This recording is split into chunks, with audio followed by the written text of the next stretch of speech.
I've decided to make this video. One of the reasons is because I've got so much fear around talking. I look at people who talk on YouTube videos and I just can't for the life of me figure out how they do it with such confidence, how they find the words just seem to come to them. They talk so easily. So I'm doing this, and I've just done it totally on the spur of the moment. I'm still in my pyjamas. In the last few days, Spirit, I think, has sent me, I asked for guidance, and Spirit has sent me messages that weren't really the ones I wanted. They weren't rainbows. And pointing me towards the fact that it's a possibility that I have ADHD. And this was 100% not in my field of vision at all. An article came up in my news feed on my phone. My son, beautiful son, had talked to me not that long ago. He's 20, about feeling that perhaps he may have ADHD. His girlfriend is currently going through diagnosis. My reaction to him telling me that I'll talk about on a different video, because that was interesting in itself.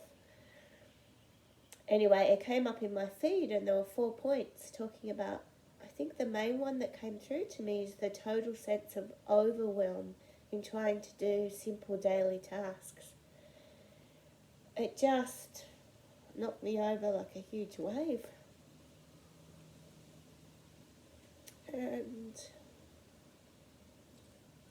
it just explains so much why I have always been constantly tired. I think the example that comes to mind most easily is around shopping and food. It's almost to have to make a list, to think about what I need to buy at the shop, to make a list to feed the family, is so overwhelming that I would put off going to the supermarket as long as I could, even up to the little local shop. It just felt such a huge thing to do. And of course, I've just felt like, well, what's wrong with me? And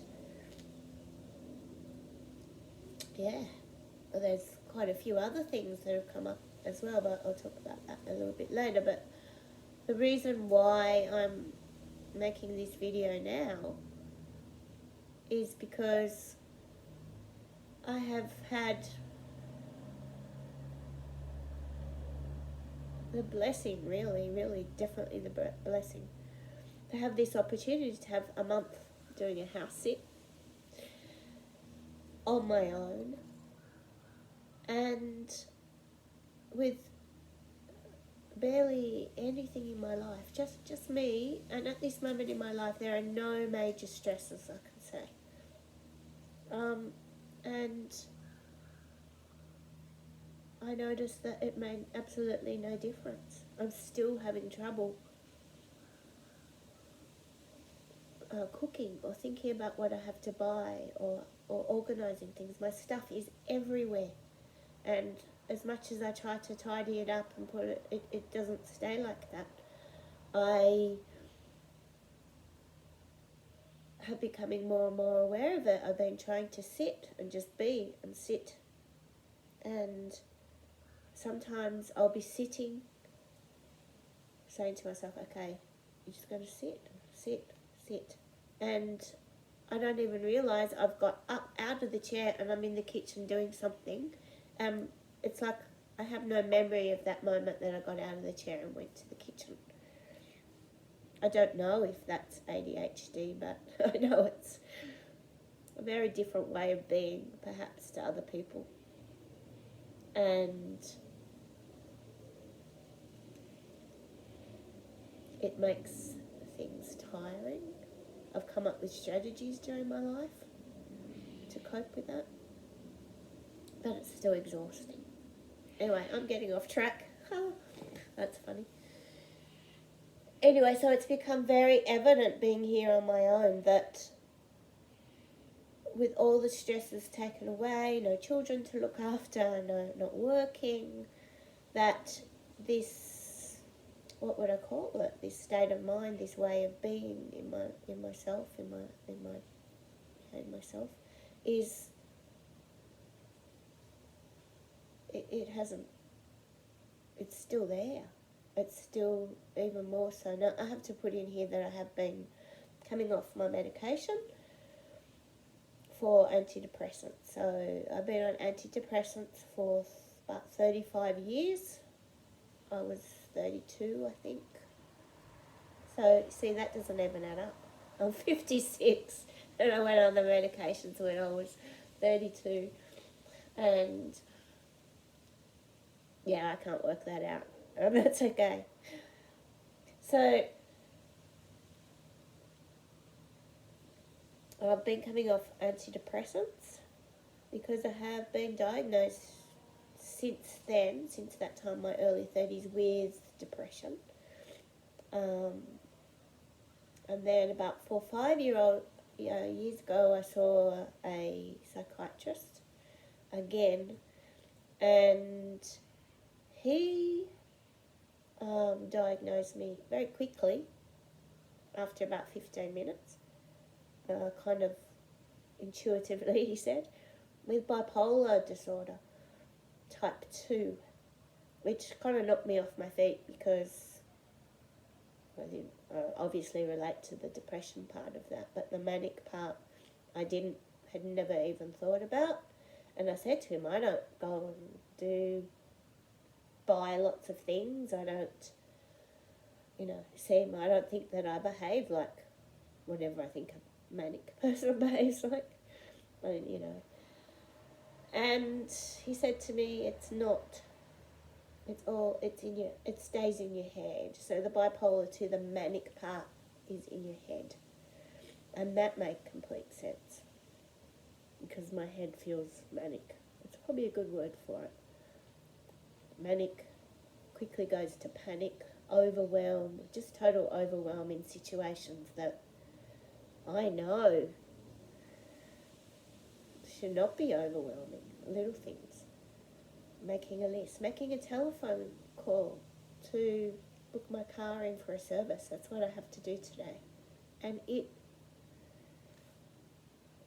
seems like this huge, huge thing. I don't have anything else to do today. And it feels so overwhelming. Anyway,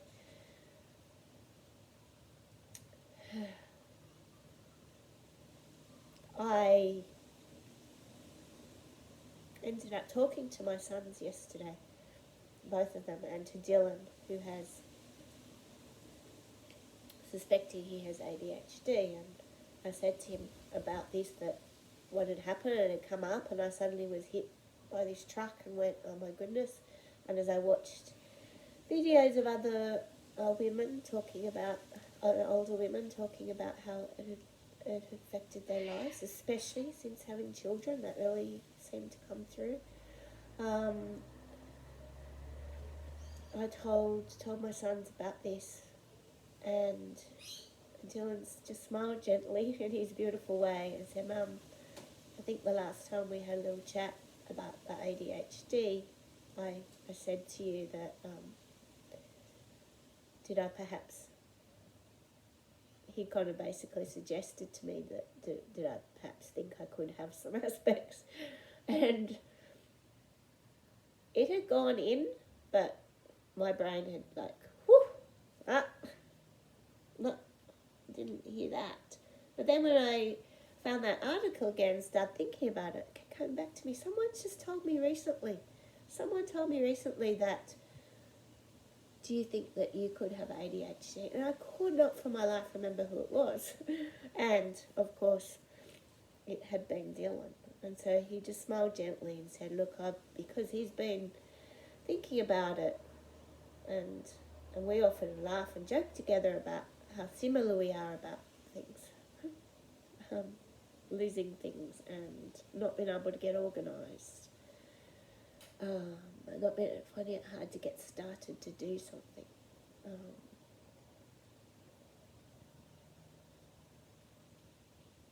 So it was actually a rather beautiful moment. Thank you, John. I have other women also talked about the grief, the overwhelming sense of grief that if this is, could something have, if this is a way of being in the world, and I call it a way of being in the world, it's not a disorder. It's simply a way of being, a different way of being in the world. That's what it is. And I am 100% positive that because of this way of being in the world, there are gifts and talents associated with this. Absolutely gifts and talents associated with it. I'm thinking along the lines of creativity and the ability to think outside the box, and perhaps a great sense of empathy, sensitivity for others. I think those kind of things can very easily become shut down when you're a child. The other thing that resonated so strongly was people talking about that, I don't know the acronym for it. Of course, I can't remember that.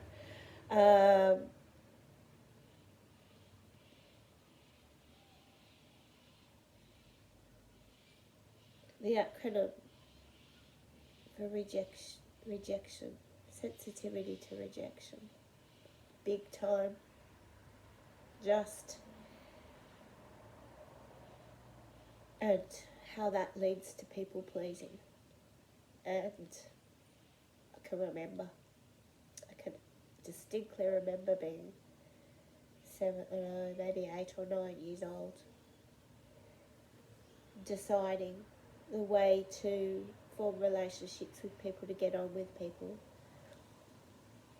because they wouldn't like me because I was really very boring. The only way that I could get people to like me was to ask them questions and to listen to them, to be there, to make them feel good, to ask them questions about how they felt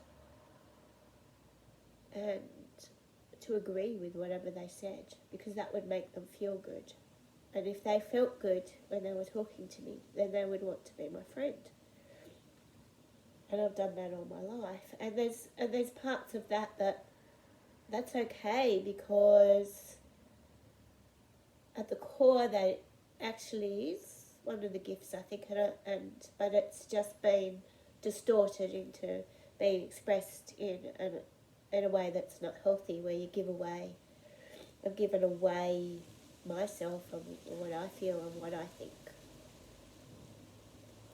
Other people haven't made me do this. I've done that to make, and it's still something I love to do, but now I want to learn. Now I know I can just be, and do that just by being myself, because that is a gift. I feel it's a gift of ADHD.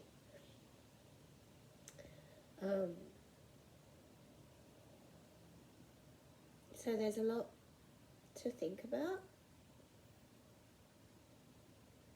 a lot to feel about, I think. Maybe more than think about. There's a lot to feel about.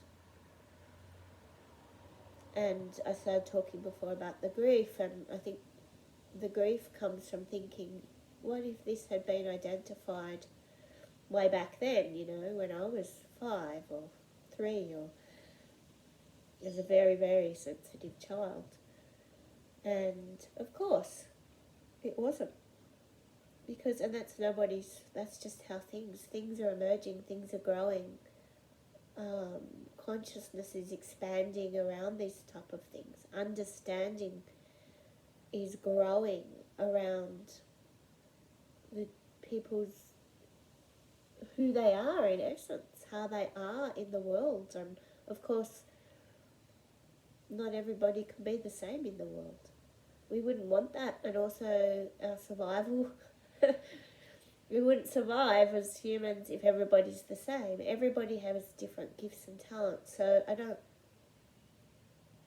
know whether I'll go down to see if I do have ADHD, but I would like to look at it in terms of it's a gift.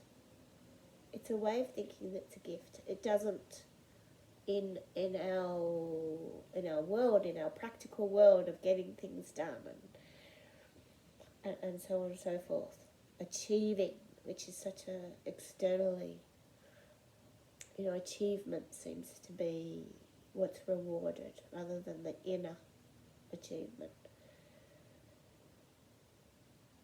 These are just some thoughts. I was about to say, oh, these are just my insignificant rambling thoughts, but no, they're not. I'm realising now that I'm not stupid.